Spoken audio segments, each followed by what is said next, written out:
I may be the only one that feels like I do not have a lot of time to dedicate to making healthy, nutritious meals for my family.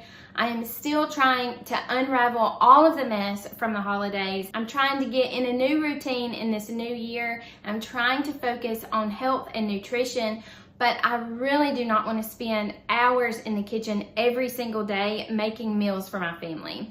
So today, let's talk a little bit about some really healthy and nourishing meal ideas that are going to get us in and out of the kitchen in less than 30 minutes work time, which will also give us a little bit of time to catch up on our household chores, plus spend a little bit of extra time with our families before bedtime. In today's video, I don't only want to talk about the recipes, but I want to have a little bit of a mom-to-mom chat to encourage you to just give yourself a little bit of grace this time of year. If you are anything like me, you are a little bit overwhelmed and you have a whole lot of things to do. So let's talk a little bit about how to balance all of our responsibilities while still making nutrition and health a priority for us and our families.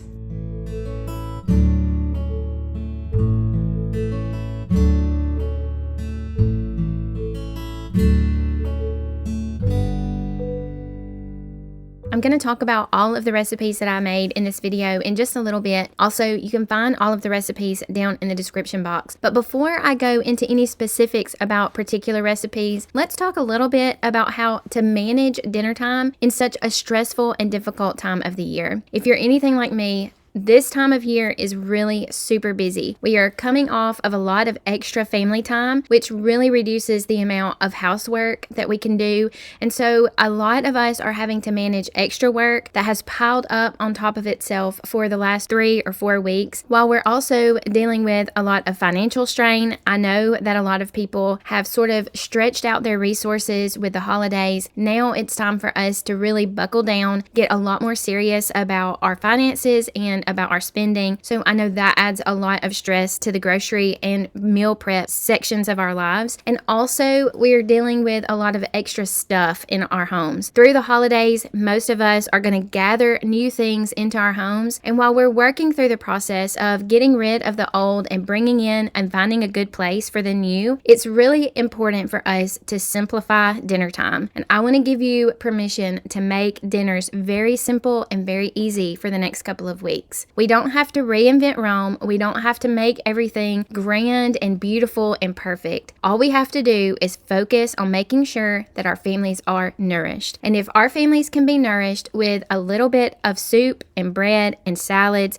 that's fine and they're going to be okay. And that's also going to give our bodies a little bit of time to adjust to our new schedules and to find a place for a break in the busy, hectic days of January. I love this time of year. I love the crisp winter evenings when you can go out and see all of the stars and breathe all of the fresh, cold air. But I know it also causes a lot of sadness and depression in a lot of people. And also you have to take care of yourself in order to be able to take care of your family. So give yourself a little bit or maybe a lot of grace during this time of the year and just make a simple meal plan with meals like we're going to talk about today so that you can feel like your family is well taken care of, but you are not frazzled at the end of the day. So this meal that I made for my family was literally a container and a half of soup that I got from the Dollar Tree, some bread that I had gotten from the reduced bakery aisle at Target, and some cheese that had been in the refrigerator for a little bit too long. I also added a spring mix salad that I didn't even have to wash. I bought it already clean, threw a couple of tomatoes on it, and that was our meal. It is a very well-balanced meal. It actually was very good, and if you can find any of this soup at the Dollar Tree in your area, I would highly recommend that you give it a try. It's organic, it's delicious. Even though it's a little bit more processed than a homemade version, it's much better than the version in a metal can that's got a lot more preservatives and added ingredients. So just take this friendly reminder as a message of encouragement to make things simple on yourself. Your family is not going to care. Actually, my family thoroughly enjoyed this meal, and I hope that it will give you a little bit of peace of mind to give yourself a lot of grace at this time of year and make the priority at dinner time, simple and easy base nutrition. I told you that we were going to go simple and easy this week. You can't get much simpler and easier than ham sandwiches.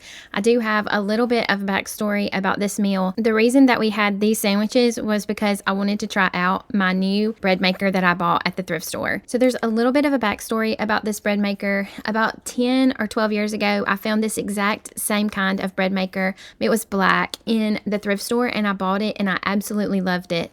But I ended up getting really busy when we moved into our new house, and I started adding animals and other things that I had to take care of. So I really sort of got out of the habit of making my own bread. So I just decided that it was too good of a bread maker, and it was really too big of a bread maker for me to just have in the pantry, taking up room and me not using it. So I sold it, and I have really regretted that for a very long time. So I'm always on the lookout for this particular bread maker, mainly because of the shape of the loaf. It is more like a regular sandwich bread loaf, and I just love it so much. And the other day I was at Goodwill and I saw this bread maker for $5. Now I'm going to put a link down below just so you can be so impressed with the deal that I got, because this exact bread maker on Amazon is $400 or right around that price. This is a great deal, and I was super excited about it. So I've made several loaves of bread in it, and so today I wanted to try out the dough setting so I can make some buns for our sandwiches. Lane had requested that we go to Firehouse Subs, but we have sort of as a family made a pact not to spend our family money on eating out this month, and so we didn't go to Firehouse. I told him instead we would make Firehouse at home, and that is why I'm making these sandwiches like I am. It's a little nicer to have rolls than sandwich bread, and again, I really just wanted an excuse to play with my new bread maker. So I will leave the bread recipe that I used for these buns down in the description below, but pretty much just threw all of the ingredients together and let the machine do the work. And after the dough had risen its first rise, I took it out, separated it, and shaped it into buns, and then allowed it to rise again. Before I bake it, I'm going to put a little bit of an egg wash, and I found some sesame seeds in the spice drawer, so I'm going to sprinkle some of those on there. I'm going to bake this in the oven for about 25 minutes or so, and they came out so beautiful. I was so happy about how these turned out, and they tasted even better than they looked. So if you have any desire at all to give a new bread recipe a try, I would highly recommend that you try this one. So for the sandwiches, I'm just gonna slice these rolls in half, and for ours, I added a little bit of mayonnaise and mustard, some lettuce, and I had gotten some deli meat on sale at Walmart. If you're ever at Walmart, be sure to look in the deli section. Sometimes in their refrigerated area, they will have some marked down lunch meat that is at a really good price. You can just throw it in the refrigerator. It's really nice to have that stashed away for a busy weeknight when you don't have a lot of time for dinner. So I just added some grapes, and I found these little cheddar puffs at Costco.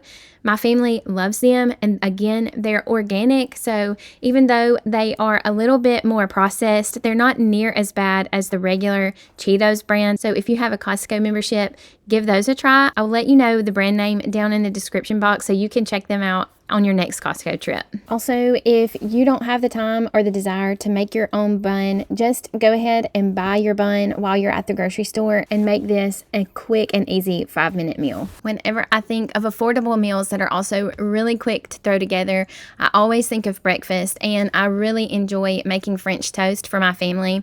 So I decided that tonight we would have some French toast. I had picked up some sausage at Walmart, so I'm just going to slice that up and fry it in my iron skillet. I'm also going to get my griddle ready. I'm going to heat it up and coat it with some coconut oil. You can also use avocado oil or olive oil, but you want to use something that has a pretty high smoke point, because French toast is going to take a little bit of heat to get it cooked through on both sides without it being really squishy and raw in the middle. So you usually don't want to use butter on your griddle when you're making French toast, or else it'll smoke and your smoke alarms will go off and it will be a big headache. And I've also learned that leaving the French toast to cook for about 2 minutes, not long enough for it to burn, but long enough for it to set well on one side, will allow me to flip the French toast without it sticking. So maybe those couple of tips will help you make the perfect French toast for your family. If you want the bread recipe that I used, it's down below. I used the same recipe for the buns in the previous recipe, so you can either use that to make your own homemade bread, Or feel free to just pick up a loaf of bread at the store while you're there. It'll make this recipe even quicker, but it won't take away from the flavor at all. I've been so excited and thankful that my chickens have finally decided that they will, in fact, lay eggs for me to have in my kitchen to make these kinds of meals for my family. So although in December I did have to buy some eggs, hopefully that's over and my chickens really will decide that they are productive members of my family, and it will stay that way all year long. Last up today, let's talk about taco salad. One of the concerns that I have entering into my 3rd year of Homemade Simple and creating videos is sometimes I'm afraid that I feel like a broken record, because it's really easy for me to just do the things that are habit to me, and if I'm not going to do the same exact meal plan every single week, I really have to work at finding creative meals that are not the same old. But I'm really sorry to tell you that I never will be able to go away completely from the safe and easy choice of taco salad. Whenever I am in a pinch, I don't have a lot of time, I know that I can throw together a taco salad in less than 20 minutes, and when I used this rotisserie chicken from Costco, it came together even quicker. I was going to use ground beef that I had in the freezer, but I forgot to set it out before we left for the day, and so while I was at the store, I just decided that I would pick up some rotisserie chickens to make sure that I had plenty of meat in the refrigerator ready to go for quick meals, and I decided to use it for this taco salad tonight. It really turned out so good. All I had to do was chop up the rotisserie chicken, which actually for the most part Kelsey handled while I was doing animal chores, and then I just threw it in the skillet with a half a cup of water, 1 tablespoon of chili powder, and 2 tablespoons of cumin, probably 2 teaspoons of salt, which gave the chicken plenty of flavor and allowed it to heat through while I was preparing the other ingredients. Almost all of the ingredients were ready in my refrigerator. The cheese was already shredded. Chris picked up some cheese dip, which was an added bonus for this meal. He knows how much I love cheese dip, so he got that on his way home. And I love having this package of spring mix in the refrigerator ready to go. I've also really enjoyed these cherry tomatoes. It's really easy just to wash them off and have them ready to go for whatever kind of meal you're making without having to prep them at all. This meal came together really quickly and easily, and it was absolutely delicious. I've really enjoyed making these meals for my family this week that have not taken me a whole lot of extra time in the kitchen, but all of them have been really well received and everybody has been well fed and well nourished, even though it didn't take me a ton of time in the kitchen to do it. I would love to hear all of your quick and easy go-to meals. I know that we all have those back pocket meal ideas, and I would love to hear yours, and maybe I can put them all together in a video very soon. I hope that if you are in California, your home is safe and secure. Please know that we are praying for you here. I hope everyone else can stay nice and warm and have a wonderful week. Thank you so much for watching today. I love you, and I will see you again next time.